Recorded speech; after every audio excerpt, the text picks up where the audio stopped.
Abraha was the governor of Yemen under Najashi. So Najashi, not the same Najashi as the one that the Prophet Sahaba emigrated to, but his father. That Najashi had conquered some areas of Yemen, and he had sent his governor, and his governor's name was Abraha. So Abraha was the governor of the Najashi in Yemen. And he saw his people every year go north. So he said, where are you guys going? So they said, we have to go do Hajj. He said, why? What is there? He said, there's the house of Allah. So he said, I will build you a house that is far better than any of your houses, and you will come for Hajj under here. So he built a massive cathedral because they were Christians, and it was out of glass and out of, can you imagine in Arabia to bring stained glass? Because they had access to these architects and whatnot. And he built a cathedral in Yemen, the likes of which he thought would become the biggest temple of Christianity in the entire Arabian Peninsula.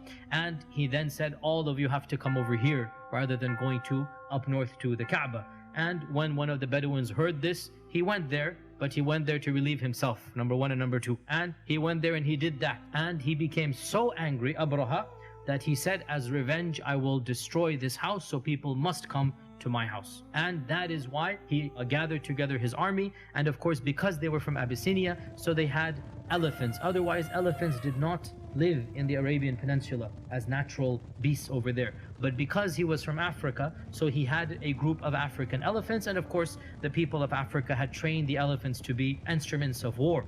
And this was when he marched to the Kaaba, and he went with his army of around, they say, some say 8 and some say 20 elephants. And the chief elephant, by the way, his name was Mahmud. And it is also said that the Quraysh left the city after making lots of dua. Abdul Muttalib is pleading in front of the Kaaba, oh Allah, we cannot fight this army, they're too strong for us, they have these elephants, they have these 1,000 men, whatever, you take care of it. And they then left to the mountains, and this is when they faced Mahmud to the Kaaba, and they are telling him to go and go and go, and he would not go. Even if they whipped him, they beat him, they bled him, elephant would not move. But whenever they turned him in any other direction, he would move in that direction. That is when large birds came. أرسلنا عليهم طيرا أبابيل ترميهم بحجارة من سجيل.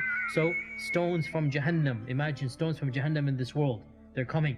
And in front of their eyes, every stone hits an animal and a person, and he literally dissolves. His skin dissolves, and he becomes a pile of broken and molten flesh in front of the eyes of the people of Quraysh. And it is said that Abraha himself suffered the worst fate, and they carried him back, and his skin is dissolving the entire way, and he dies right before reaching his home in Yemen, so that he suffers the worst punishment, that he's just about there, and then he dies and he is buried over there. There's also some hidden wisdom here, some semi-mystical wisdom here, that we have a Christian attacking a pagan, Abraha attacking Abdul Muttalib, and the Kaaba is the subject of attack, and neither of them is able to defend. In fact, the one is attacking and the other cannot defend.